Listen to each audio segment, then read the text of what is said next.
दोस्तों बहुत बहुत स्वागत है आप सभी का एक बार फिर से। जी हाँ दोस्तों, आज पूरे दिन की कई महत्वपूर्ण और बड़ी खबरें निकल कर आ रही हैं। वहीं राज्य सरकार की तरफ से भी आर्थिक सहायता प्रदान की जाएगी। बैंक खाता धारकों के लिए कुछ नए नियम और नए अपडेट्स निकल कर आ रहे हैं और साथ ही साथ केंद्र सरकार की तरफ से बड़े आर्थिक पैकेज को लेकर भी बड़ी खबर निकल कर आ रही है। जानेंगे एक एक करके सभी खबरों को विस्तार से।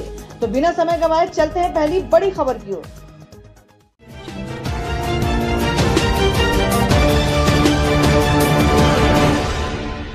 तो दोस्तों आज की पहली बड़ी खबर बता दें कि देश में क्या है कोरोना वायरस के ताजा हालात। जी आपको बता दें कि देश में कोरोना संक्रमित 1,81,000 के पार 5,185 लोगों की जानें गई और 24 घंटे में 8,284 नए मामले आए।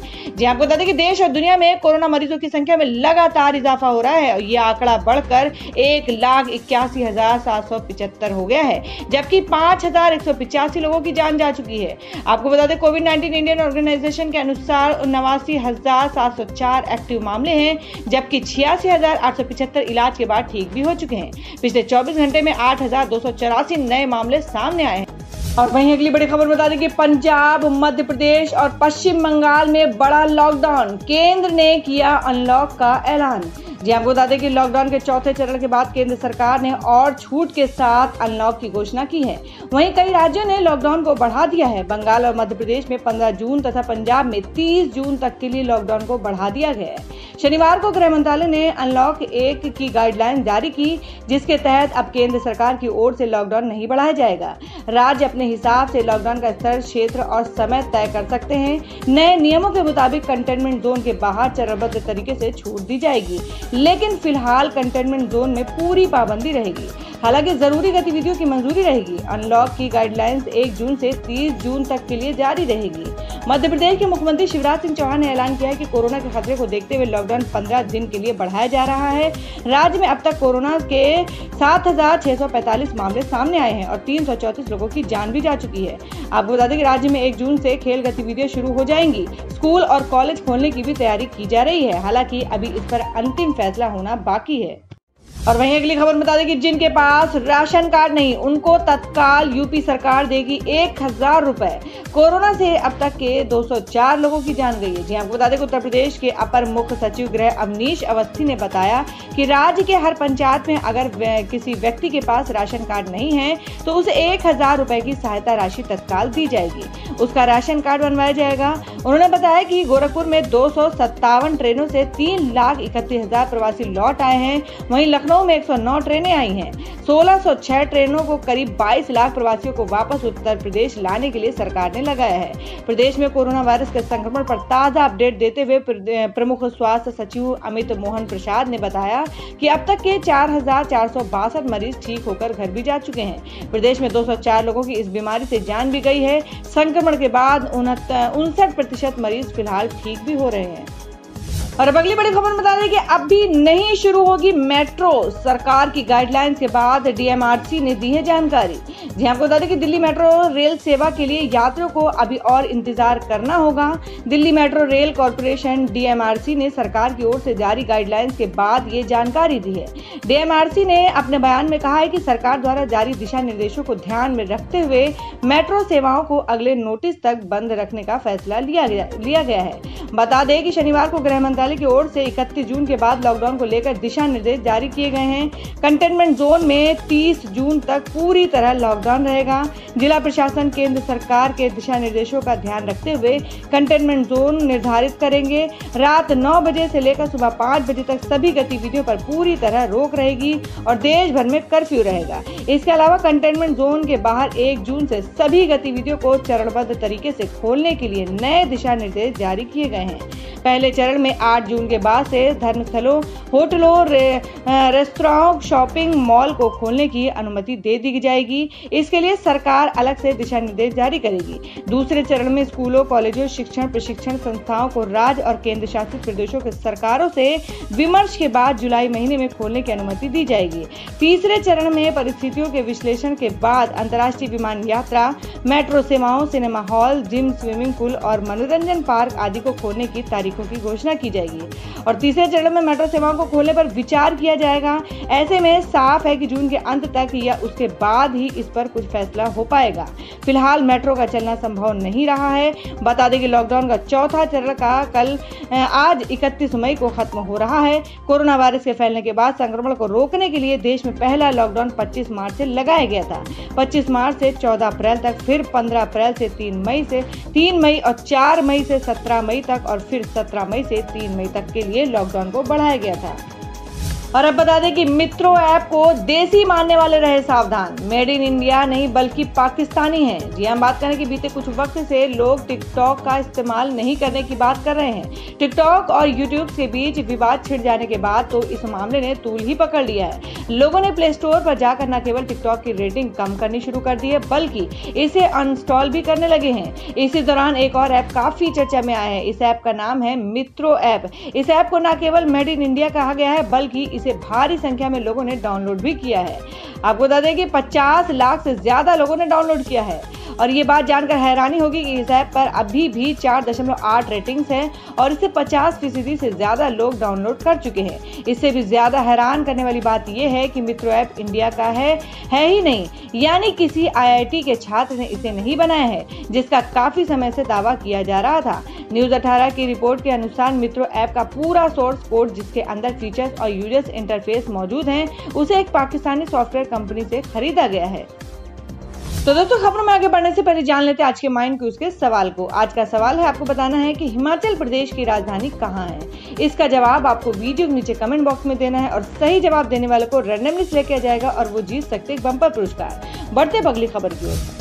और अब बता दें कि कांग्रेस पार्टी ने कहा कि निराशा, कुप्रबंधन और पीड़ा का रहा मोदी सरकार का कार्यकाल। जी हम बात कर रहे हैं कि कांग्रेस ने नरेंद्र मोदी सरकार के दूसरे कार्यकाल के 1 साल पूरा होने के मौके पर शनिवार को जमकर निशाना साधा है। पार्टी ने कहा कि पिछला 1 साल देश के लिए भारी निराशा, कुप्रबंधन और असीम पीड़ा देने वाला रहा है। कांग्रेस ने सरकार के कार्यकाल को बेबस लोग बेरहम सरकार का नारा दिया और सरकार की नाकामियों की 16 सूत्री सूची जारी की। वीडियो कॉन्फ्रेंसिंग के दौरान कांग्रेस के वरिष्ठ केसी वेणुगोपाल ने कहा कि प्रधानमंत्री मोदी हर साल 2 करोड़ नौकरियां देने का दावा करके सत्ता में आए थे, लेकिन 2017 और 18 में बेरोजगारी दर बढ़कर 45 साल के उच्चतम स्तर पर पहुंच गई है। CMIE के अनुसार कोरोना वायरस संकट के बाद देश की बेरोजगारी दर बढ़कर 27.11% पर पहुंच जाएगी। पीएम मोदी ने वादा किया था कि जब वो सत्ता में आएंगे तो रुपया डॉलर के मुकाबले 40 रुपए पर जाएगा, लेकिन मोदी सरकार के 6 साल में भारतीय रुपया एशिया की सबसे प्रदर्शन करने वाली मुद्रा बन गई है। 30 मई तक रुपया डॉलर के मुकाबले 75.57 रुपए प्रति डॉलर पर था। और वेणुगोपाल ने कहा कि मोदी सरकार के कार्यकाल में GDP का मतलब हो गया है ग्रॉसली डिक्लाइनिंग परफॉर्मेंस, यानी लगातार गिरता प्रदर्शन। आजादी के बाद हुई सबसे कम GDP दर। उन्होंने कहा कि भारी निराशा, आपराधिक कुप्रबंधन एवं असीम पीड़ा का साल 7वें साल की शुरुआत से भारत एक ऐसे मुकाम पर आकर खड़ा है जहां देश के नागरिक सरकार द्वारा दिए गए अनगिनत घावों और निष्ठुर असंवेदनशीलता की पीड़ा सहने को मजबूर है। वेणुगोपाल ने कहा कि पिछले 6 साल में देश के भटकाव की राजनीति और झूठे शोरगुल की पराकाष्ठा मोदी सरकार के कामकाज की पहचान बन गई है। दुर्भाग्यवश भटकाव के इस आंडबार ने मोदी सरकार की राजनीतिक महत्वाकांक्षाओं को पूरा तो किया है, लेकिन देश को भारी सामाजिक और आर्थिक क्षति पहुंचाई है। तो दोस्तों खबरों में आगे बढ़ने से पहले एक बार फिर से आपको याद दिला दें कि अगर आपने अभी तक हमारे वीडियो को लाइक नहीं किया तो जल्दी से वीडियो को लाइक कर दें, क्योंकि आपका एक लाइक हमारे लिए बहुत ही महत्वपूर्ण होता है। और अगर आप हमारे चैनल पर नए हैं तो चैनल को जरूर सब्सक्राइब कर लें और बेल के बटन को भी जरूर हिट कर दें। और हमारी पूरी न्यूज को जानने के लिए वीडियो को लास्ट तक जरूर देखें। बढ़ते हैं अगली खबर की ओर। और अब अगली बड़ी खबर बता दें कि चीन अमेरिका में तनातनी और बढ़ी। ट्रंप ने चीनी छात्रों की एंट्री पर लगाया प्रतिबंध। जी आपको बता दें कि अमेरिकी राष्ट्रपति डोनाल्ड ट्रंप ने चीनी छात्रों और शोधकर्ताओं के प्रवेश पर प्रतिबंध लगा दिया है। घोषणा में कहा गया है कि अमेरिका की बौद्धिक संपदा और प्रौद्योगिकी हासिल करने के लिए स्नातक छात्रों का उपयोग करने के लिए चीन के प्रयासों को खत्म करने के लिए पीपुल्स लिबरेशन आर्मी के साथ संबंध है। डोनाल्ड ट्रंप की यह घोषणा ऐसे वक्त आई है जब अमेरिका और चीन के बीच में व्यापार को लेकर टकराव चल रहा है। 1 जून की आधी रात से चीनी छात्रों पर यह प्रतिबंध लागू होगा। हांगकांग हांगकांग को लेकर चीन के खिलाफ प्रतिबंधों के ऐलान का संकेत देने के बाद अमेरिकी राष्ट्रपति डोनाल्ड ट्रंप ने शुक्रवार को चीनी छात्रों के खिलाफ कठोर फैसले की घोषणा की है। उन्होंने पीपुल्स लिबरेशन आर्मी PLA से संबंध रखने वाले चीन के छात्रों और शोधकर्ताओं के देश में प्रवेश पर रोक लगाने की घोषणा की है। ट्रंप ने कहा कि अमेरिका से बौद्धिक संपदा और प्रौद्योगिकी हासिल करने के लिए स्नातक छात्रों का इस्तेमाल करने की चीन की कोशिशों को खत्म करने के लिए ये कदम उठाया गया है। दूसरी तरफ चीन ने अमेरिका में उसके छात्रों पर प्रतिबंध लगाने की ट्रंप की धमकी को शुक्रवार को नस्लवादी बताया है। और अब अगली बड़ी खबर बता दें कि पीयूष गोयल ने कहा कि तब तक चलाते रहेंगे श्रमिक स्पेशल ट्रेनें जब तक इनकी मांग बिल्कुल कम नहीं हो जाती। जी आपको बता दें कि केंद्रीय रेल और वाणिज्य उद्योग मंत्री पीयूष गोयल ने कहा कि देश में मनोदशा बहुत सकारात्मक है। लोग कोविड-19 के साथ जीने के बारे में तय कर चुके हैं। देश इस परिस्थिति से मजबूर होकर उभरेगा। आपको बता दें केंद्रीय रेल मंत्री और वाणिज्य और उद्योग मंत्री पीयूष गोयल ने न्यूज 18 के साथ एक खास इंटरव्यू में कई मुद्दों पर बातचीत की। केंद्रीय मंत्री ने कहा कि उद्योग पहले से कहीं ज्यादा कामगारों की देखरेख करने वाले बने हैं और व्यापार इस त्रासदी से उबर जाएंगे। केंद्रीय मंत्री ने कहा कि ज्यादातर स्टार्टअप अतिरिक्त तरलता और 3 लाख करोड़ की फंडिंग के पात्र हैं। उन्हें सरकार की 100% गारंटी पर ऋण सुविधा का लाभ मिलेगा। ये लाभ उन्हें आत्मनिर्भर भारत पैकेज के अंदर उपलब्ध कराया जाएगा। केंद्रीय मंत्री ने कहा कि 20 तारीख के बाद से ही मजदूरों का एक स्थान से दूसरे स्थान आना जाना बहुत सुगम हुआ है। केंद्रीय मंत्री ने मजदूरों को रजिस्टर करने को कहा है। उन्होंने कहा कि हम इसके लिए इच्छुक हैं कि प्रवासी अपने घर सुरक्षित पहुंचे। हम उन्हें ट्रेनें उपलब्ध करा रहे हैं। मजदूर पहले ही अपेक्षा फिलहाल अच्छे से यात्रा कर रहे हैं। ज्यादातर राज्य मजदूरों का अच्छे से ख्याल रख रहे हैं। साथ ही श्रमिक स्पेशल ट्रेनें अपने आप में एक मील का पत्थर है।